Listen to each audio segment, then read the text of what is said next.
Bonjour à tous et une nouvelle vidéo dans cette série sur le génie logiciel. Et aujourd'hui, j'ai eu envie de parler de Scrum, cette méthodologie agile qui est de plus en plus utilisée dans les entreprises qui produisent du logiciel. Alors, Scrum c'est une méthode agile et il faut un tout petit peu rappeler ce qu'est l'agilité pour bien comprendre un petit peu tous les fondements de Scrum. Alors, l'agilité, ça se définit par vraiment un grand principe qui est de considérer que les besoins, ceux qui sont traditionnellement rédigés dans le cahier des charges, eh bien, ils peuvent changer. Et j'ai envie de dire, il faudra s'y faire, c'est-à-dire que le propriétaire va pouvoir émettre des changements sur le besoin. Alors pour autant, il est responsable de ces changements, c'est-à-dire que si jamais il décide toutes les 2 minutes de changer tous les besoins, ça ne va pas être possible et le projet va aller rapidement dans le mur. Donc il faut qu'il soit responsable, mais néanmoins, il peut intégrer de nouveaux besoins ou bien supprimer des choses qui ont déjà été faites. Et les développeurs, eux, vont devoir réaliser ces évolutions, vont devoir réaliser ces besoins et être conscients que quand ils vont devoir développer un nouveau besoin, peut-être celui-ci ne sera pas validé, il ne sera pas gardé et peut-être qu'ils vont travailler un peu pour rien, mais c'est comme ça. Le but du jeu étant de faire un logiciel qui va vraiment correspondre aux attentes des utilisateurs. Alors, pour faire face à ce grand principe d'agilité, Scrum va proposer trois choses fondamentales. Alors, la première chose, c'est l'équipe.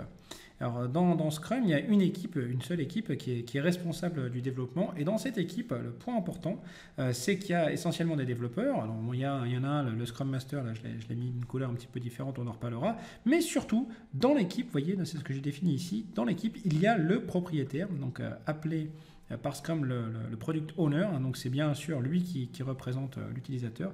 Il est vraiment dans l'équipe, donc comme c'est l'équipe qui est responsable, il porte en lui aussi les responsabilités des changements et des développements.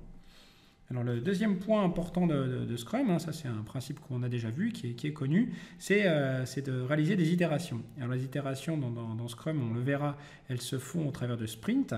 Et bien Scrum va proposer de réaliser une succession de sprints, c'est ce que j'essaie de montrer dans cette image-là. Donc on va livrer périodiquement des versions de logiciel et bien sûr, plus on avance, plus ce logiciel va correspondre aux besoins de l'utilisateur. Et ce qui va nous permettre aussi de mesurer la progression de l'équipe. On va voir à chaque itération ce qu'une équipe est capable de faire. Et donc ainsi, plus on avance, plus on pourra estimer la fin du cycle de développement, quand est-ce que le logiciel sera livré. Enfin, un des points vraiment importants de Scrum, c'est tout est basé sur le temps. Alors je vais représenter ça par cette petite icône ici. Donc tout est ce qu'on appelle time box. Donc ça veut dire qu'il y a une boîte qui va définir le temps. Donc les itérations par exemple, elles durent toutes le même temps. Les sprints ils sont limités dans le temps, on verra ça. Donc ça peut être 1 semaine, 2 semaines ou 3 semaines. Mais chaque sprint, tous les sprints vont même durer le même temps, 1 semaine, 2 semaines. Et donc du coup on arrête, on regarde ce qu'on a fait et ce qui va permettre un petit peu de mesurer la progression. Toutes les réunions, si jamais on fait une petite réunion pour définir un peu plus la liste des tâches, c'est bloqué dans le temps, donc 1/4 d'heure, 20 minutes, pas plus. Tout est borné dans le temps, ce qui veut dire que le coût est borné dans le temps. Et en fait, quand on parle d'un budget Scrum, on va plutôt parler de jours hommes plutôt que d'argent. Et on va dire, voilà, j'ai par exemple 60 jours hommes, qu'est-ce que je peux faire avec ça? Quel est le logiciel que je peux produire avec ce budget? Donc ça, c'est vraiment les 3 principes de Scrum. Une fois qu'on a compris les 3 principes, tout le reste, je dirais, c'est de la mécanique, c'est de la mise en musique de cette méthodologie pour assurer ces 3 principes.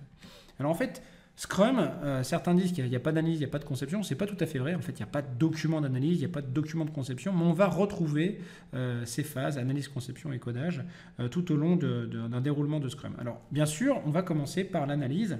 C'est-à-dire on va spécifier les besoins et ça se fait par la rédaction d'un backlog.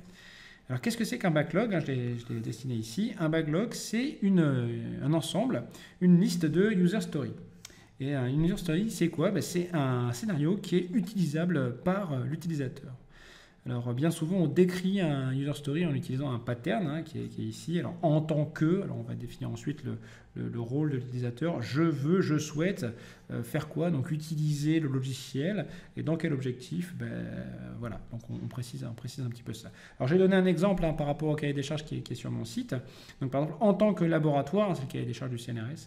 En tant que laboratoire, je souhaite ajouter un nouvel atelier afin de permettre aux enseignants de s'y inscrire. Donc là, on comprend bien que derrière cette user story, on a un besoin utilisateur et que l'utilisateur a envie d'utiliser le logiciel pour ajouter un nouvel atelier afin de permettre aux enseignants de s'y inscrire. Donc le backlog, il contient toutes les user stories que l'équipe aimerait pouvoir faire. Donc là, ce qui est assez agréable par rapport à une phase d'analyse classique. Dans une phase d'analyse classique, c'est les développeurs qui spécifient ce qu'ils peuvent faire. Ben là, on est un petit peu entre les deux. On est entre un cahier des charges, on est entre une expression du besoin qui serait faite par le propriétaire et une spécification des besoins qui serait faite par le développeur. Parce qu'il faut se rappeler que le backlog, c'est fait par l'équipe et que dans l'équipe, on a des développeurs, mais on a aussi le product owner. Donc, on est un peu entre les deux. Donc, j'aime dire que en fait, c'est toutes les user stories que l'équipe aimerait pouvoir faire. Il n'y a pas d'engagement, mais c'est quand même une volonté de réaliser ce qu'il y a dedans. Donc, une fois qu'on a le backlog, qui est cette liste de user stories, le PO, le product owner, il peut préciser la priorité, c'est-à-dire l'ordre dans lequel il souhaiterait voir ces user stories développées. Donc par exemple ici, j'ai mis que celle-ci, c'est sa numéro 1. Il aimerait bien voir que cette user story, la user story numéro 2, soit développée en premier, ensuite la numéro 4, et ensuite la numéro 3, etc. etc. Voilà, donc ça, c'est un backlog. C'est la première chose à construire lorsqu'on commence à développer un projet en suivant la méthodologie Scrum. Alors une fois qu'on a fait ce backlog, il faut le chiffrer. Alors là, c'est assez bizarre parce qu'on va le chiffrer en utilisant un coût, une difficulté. On appelle ça des difficultés ou un coût, c'est ce que j'ai mis ici. Et particularité de Scrum, c'est que le chiffrage qui va être donné à chaque user story est abstrait et défini par comparaison. Alors, l'échelle qui est proposée, c'est une échelle à un coût à la Fibonacci, donc 1, 2, 3, 5, 8, 13, 21, 34, etc., etc. Et donc, par comparaison, ça veut dire quoi? Ça veut dire que si jamais on dit, par exemple, que cette user story, elle a un coût de 3, la numéro 2, on sait qu'elle est un petit peu similaire, elle est pas... elle est un peu plus facile, donc on va lui mettre un coût de 2. Par contre, la numéro 3, qui elle est un peu plus dure, on va lui mettre un coût de 5. Voilà, donc c'est un chiffrage abstrait, c'est-à-dire que derrière ces 3, ces 2, ces 5, on ne sait pas du tout combien de temps ça va coûter. Mais par contre, on arrive à chiffrer par comparaison. Alors si vous essayez, c'est un petit côté très agréable de Scrum, c'est pas si compliqué. Si vous prenez n'importe quelle mesure, par exemple vous essayez de mesurer une distance, vous ne savez pas le dire en mètres, en centaines de mètres, en secondes qu'il faudrait faire pour aller jusque là-bas. Mais par comparaison, vous pouvez dire si cette distance est beaucoup plus grande qu'une autre distance, etc. Donc c'est plus facile de chiffrer par comparaison que de chiffrer en donnant une échelle et de tomber dans le mille. Donc Scrum se base là-dessus, une échelle basée sur Fibonacci, donc c'est exponentiel, c'est intéressant, comme ça on peut creuser les écarts, et un chiffrage par user story, donc chaque user story va avoir son coût et est fait par comparaison. Ensuite, on n'a plus qu'à sommer l'ensemble des coûts et ça donne le coût du backlog. Donc le backlog a son coût, c'est le coût total pour réaliser toutes les user stories du backlog. Voilà, donc une fois qu'on a fait ça, on a fini avec l'analyse. Alors, il y a des petites questions quand même auxquelles il faut répondre. La question principale, c'est qu'est-ce qu'on fait des besoins non fonctionnels? Alors qu'est-ce que c'est qu'un besoin non fonctionnel? C'est tout ce qui ne peut pas, grosso modo, se représenter comme une fonction utilisateur. Donc c'est par exemple le temps de réponse, la tolérance aux pannes, l'efficacité, la sécurité, etc. Alors le backlog, on l'a vu, il est très orienté user story. User story, c'est des besoins qu'on appelle fonctionnels. Donc ça veut dire qu'on peut faire une démo, on peut faire la démonstration devant l'utilisateur. On peut quand même, c'est autorisé, ajouter des user stories qu'on va appeler non fonctionnelles. Donc on peut rajouter, par exemple, de la temps de réponse, tolérance aux pannes dans les user stories, mais c'est pas l'idéal. Alors moi je le déconseille parce que ça ne sert pas à grand chose, c'est plutôt une espèce de pense-bête pour ne pas l'oublier. Mais il vaut mieux intégrer les besoins non fonctionnels dans les user stories fonctionnelles. Donc voilà comment marche Scrum. Donc voilà, donc là on a fini le backlog. Le backlog, clairement, c'est la phase d'analyse. Donc une fois qu'on a fait le backlog, une fois qu'on a bien rempli notre backlog, on a fini l'analyse. Alors attention, on est dans une méthode agile, ça veut dire que le backlog peut changer. Les besoins qu'on a écrits peuvent être modifiés, certains peuvent être supprimés et on va pouvoir rajouter des besoins. On verra quand dans la suite de cette présentation. Une fois qu'on a fini ça, on passe en conception. Alors, je rappelle la conception, l'objectif c'est de définir une architecture, de prendre le logiciel, de le décomposer en plusieurs modules et afin de pouvoir définir les tâches, donc de répartir le travail entre les développeurs. Donc là, la base de la conception dans Scrum, c'est les sprints. C'est-à-dire qu'on va commencer par prendre notre backlog et on va dire de combien d'itérations on va avoir besoin pour développer ce backlog.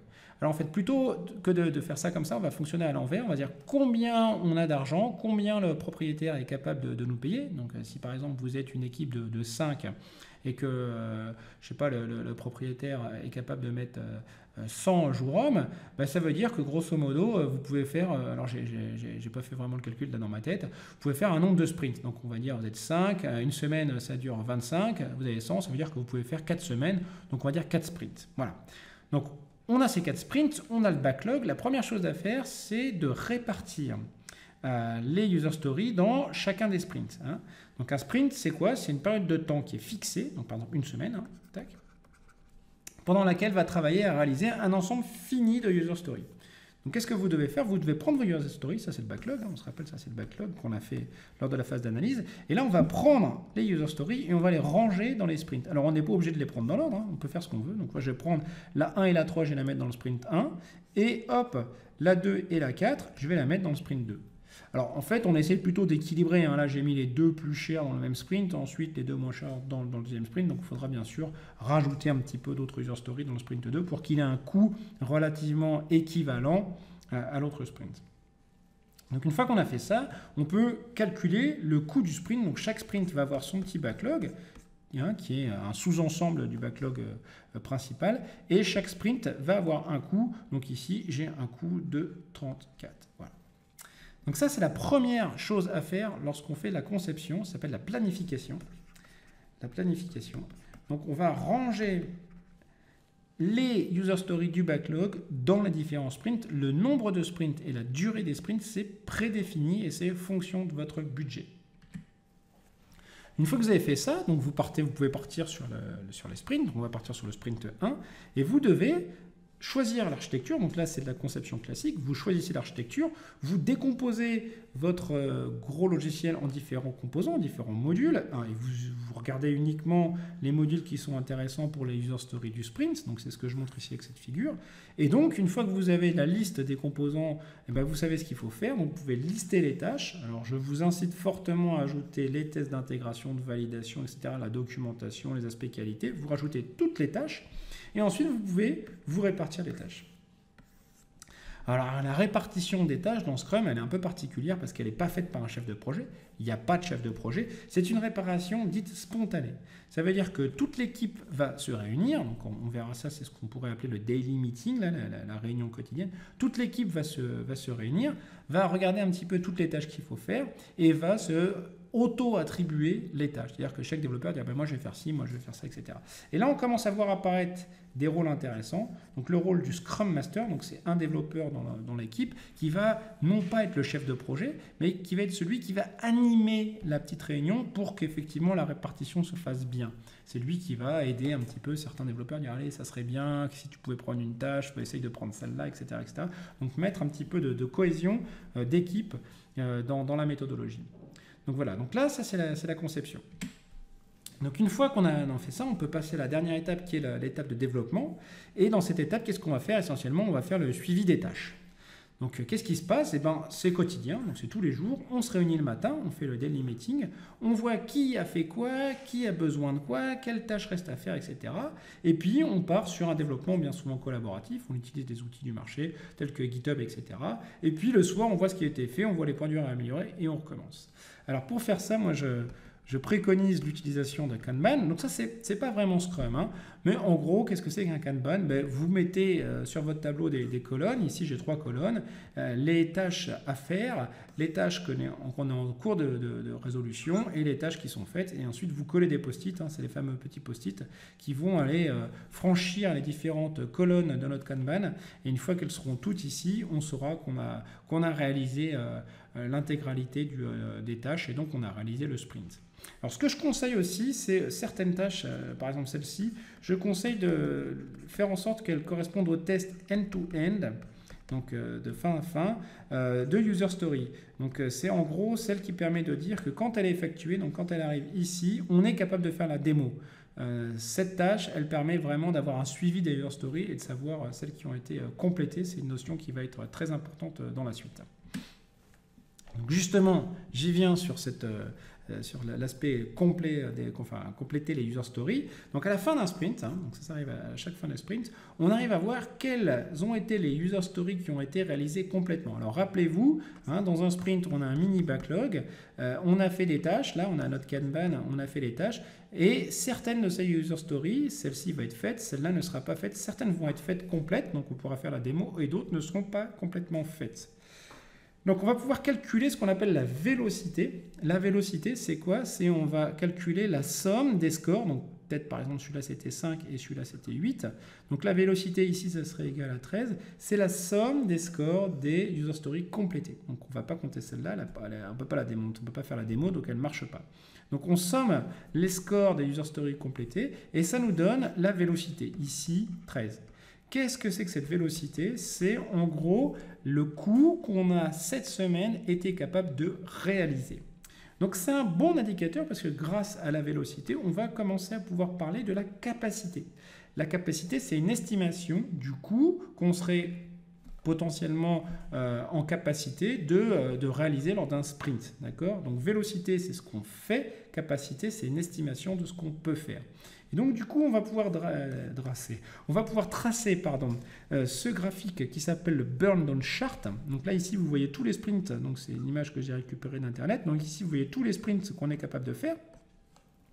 Et en fait, à chaque sprint, on a regardé où on en était par rapport au coût total du backlog. Donc là, ici, c'est pas en heures, là, j'ai pas copié le bon schéma, mais ici, vous avez qu'à imaginer que c'est le coût du backlog en effort, donc il y a un coût ici de 410, on va dire, et chaque sprint, on a consommé, donc grâce à la vélocité, on sait combien on a consommé.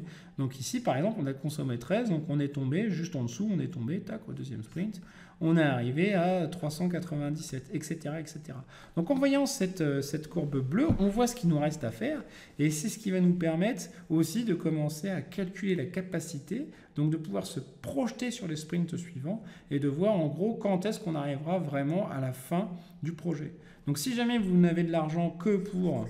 imaginons 1, 2, 3, 4, 5 sprints, et ben vous savez qu'au mieux, vous pourrez consommer 100 points sur votre backlog, ce qui va permettre au product owner de savoir ce qu'il aura à la fin de son budget, quoi. Donc ça, c'est comme ça que marche Scrum. Si vous avez un budget illimité, ce qui arrive parfois, vous avez des sociétés, alors ce n'est pas vraiment un budget illimité, mais des sociétés ont des employés, elles ont pour objectif de réaliser ce projet, elles partent avec une méthodologie Scrum, et en fait, elles veulent savoir au bout de combien de semaines, au bout de combien de sprints, le projet sera terminé. Donc c'est ce qu'on peut avoir avec ces graphiques qui sont les burn down charts. Voilà, donc j'ai fini grosso modo sur Scrum. Je vous présente un schéma qui va faire une grosse vision globale de Scrum. C'est le schéma qu'on peut retrouver un peu partout sur Internet. Il est un peu différent ici parce que j'ai un peu plus précisé chacune des notions. Donc on démarre avec quoi? On démarre avec le backlog. Le backlog, c'est quoi? C'est la liste des user stories.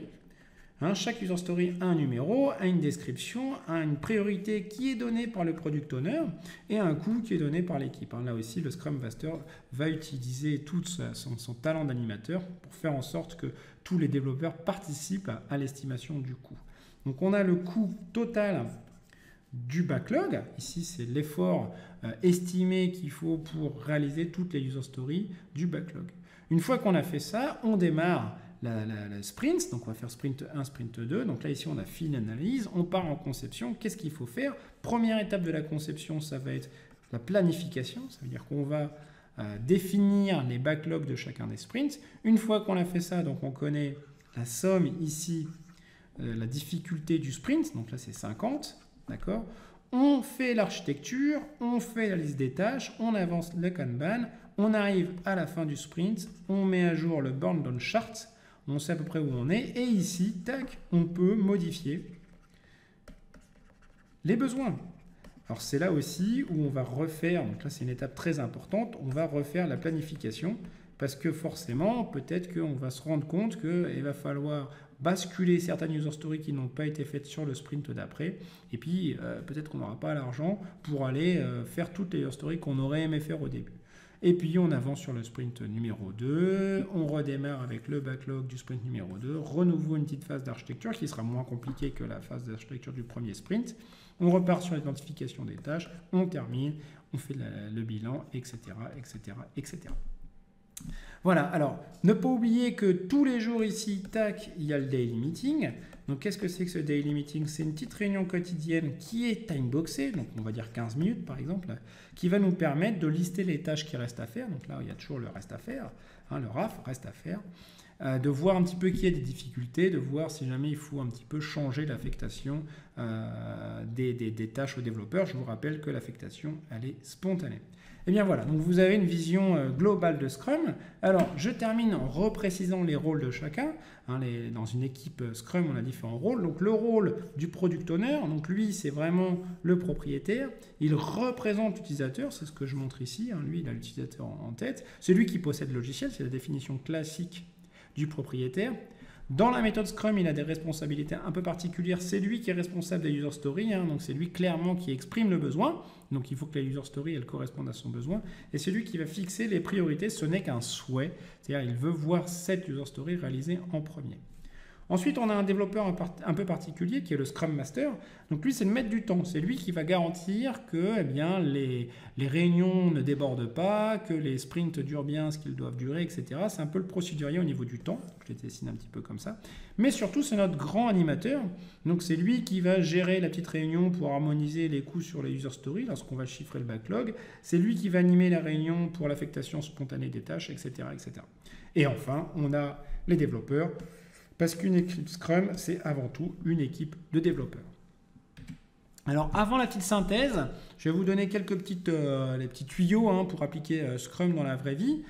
Premièrement, sur le backlog, je vous conseille fortement de privilégier des user stories assez conséquentes, hein, une vraie démo, une démo un peu grosse, proposant une vraie démonstration à valeur ajoutée, hein, que le product owner ou l'utilisateur il voit vraiment l'intérêt, il voit son projet avancer, c'est toujours beaucoup plus gratifiant. Et surtout, n'hésitez pas à détailler au maximum vos user stories. Hein. Vous pouvez utiliser des maquettes hein, pour préciser un petit peu plus ce que vous voulez voir à la fin de la démo. Pour les sprints, vous pouvez, c'est conseillé, faire un sprint 0. C'est avant la planification, par exemple. Vous pouvez faire un petit sprint qui va vous permettre de mettre en place tout le socle logiciel, donc l'architecture, installer la base de données, par exemple, le serveur web, l'environnement de développement, le Git, etc. etc. Planifier au moins 3 sprints. C'est difficile de tout planifier. Parce qu'on se dit ça va fortement changer, donc quel est l'intérêt d'aller jusqu'au bout. Planifiez au moins 3 sprints dès le début et surtout n'hésitez pas à replanifier hein, dès que ça se termine. Et un petit conseil, c'est ajouter ces tests end-to-end hein, qui permettent vraiment de valider les user stories. Sur les tâches, faites des tout petites tâches. Des tâches qui sont réalisables par un développeur dans la journée. Hein. Ce n'est pas des grandes tâches, c'est des tout petites tâches. Là encore, l'objectif, c'est de voir le Kanban avancer tous les jours. Donc, tous les matins, si jamais la réunion, c'est moi, je suis encore sur cette tâche, ça fait 10 jours, ça ne va pas être marrant. Privilégier des tout petites tâches et puis essayer de faire tourner les développeurs. Hein. Privilégier le travail en équipe. On ne veut pas voir de spécialistes ou de mercenaires. On dit moi, ma tâche, moi je suis monsieur base de données, je fais que des bases de données. Non, il faut essayer de faire tourner un petit peu les responsabilités pour vraiment créer cet esprit d'équipe. Sur l'avancement, attention hein, aux conclusions hâtives. Attendez 2-3 sprints hein, pour regarder la vélocité et j'ai oublié le nom, c'est pas du tout la productivité, c'est la capacité. Voilà. Attendez un petit peu parce qu'au début, bien souvent, on a des scores un peu bizarres. Donc attendez 2-3 sprints pour commencer un petit peu à y voir un peu clair. Avancer un rythme de croisière, qu'est-ce que ça veut dire? Sprint, c'est vraiment pas le bon terme. C'est pas la course, hein, Scrum. Hein, c'est au contraire, c'est un marathon. Ça peut durer longtemps. Donc avancez un rythme de croisière. Essayez pas de vous charger un peu trop la mule, là, de charger le backlog. Avancez tel des professionnels. Quoi. Un bon rythme de croisière et vous serez content que vous allez faire un beau projet. Quoi. Scrum-like, qu'est-ce que je veux dire par Scrum-like? N'hésitez pas à faire votre Scrum. Il y a plein de bouquins, il y a plein même de validations, d'experts, de coachs. Avant tout, c'est une méthode agile qui récupère beaucoup des méthodes existantes. Faites-la à votre sauce, des choses qui vous plaisent, prenez-les, celles qui vous plaisent moins, laissez-les un peu de côté, ça a été fait dans cette optique. Voilà, une petite synthèse. Donc Scrum, c'est quoi? C'est une méthode agile qui reprend les phases assez classiques. Alors certains vous diront que non parce qu'il n'y a pas les documents, mais on les retrouve, hein, ces phases, hein. Donc l'analyse backlog, très intéressant parce qu'on est à mi-chemin entre l'expression et la spécification parce que ça peut bouger, tout simplement. La conception, on va faire la planification des sprints et les tâches. Là, on voit, c'est très important le côté time box, hein. C'est super important. Le sprint, ça dure une semaine, 3 semaines ou 3 semaines. Enfin, c'est vous qui définissez le temps, hein. Les tâches, faites des petites tâches et puis ça avance. Suivi des tâches, donc privilégier le travail d'équipe, hein. Chacun va prendre sa petite part du travail et puis ça va avancer. Donc les avantages clairs et nets, c'est qu'on a une équipe qui est responsable. Donc c'est toute l'équipe qui est responsable, c'est pas une personne qui porte le projet. Donc c'est un avantage, ça peut être à double tranchant, hein. Si jamais l'équipe n'est pas motivée, il n'y a personne qui est responsable et ça n'avancera pas. Les itérations, c'est super valorisant de voir des petits bouts de démo avancer. Je peux vous assurer que quand on rentre dans un bon rythme Scrum, alors là on est imbattable, on est sûr qu'on va livrer et c'est vraiment du bonheur. Ce timebox, c'est vraiment pour moi la bonne idée de Scrum, hein. Tout timeboxé au début, ça fait un peu bizarre, mais finalement, on se rend compte qu'on va déjà faire ça, on va avancer par rapport au temps qu'on a, et puis on verra après. Bon, il y a quelques manques quand même, il n'y a pas beaucoup d'emphase sur les tests, hein. C'est à vous d'intégrer les tests dans Scrum. Il n'y a pas de jalon si vous voulez avoir un petit contrat qui explique clairement ce que vous êtes capable de fournir. Ce n'est pas fait dans cet esprit. Et il y a un chiffrage qui reste intrinsèque, ça veut dire que ça change du projet. Le chiffrage va changer selon les équipes, selon les projets. Donc si jamais vous faites du Scrum avec différentes équipes sur différents projets, c'est un petit peu difficile de gagner en expérience et dire mais si, mais ça c'est tout le temps 4 ou 5. Ça c'est un petit peu le truc dommage dans Scrum, c'est qu'on refait à chaque fois un nouveau projet complètement différent des autres. Voilà, j'espère que vous aurez appris beaucoup de choses sur Scrum et puis à très bientôt.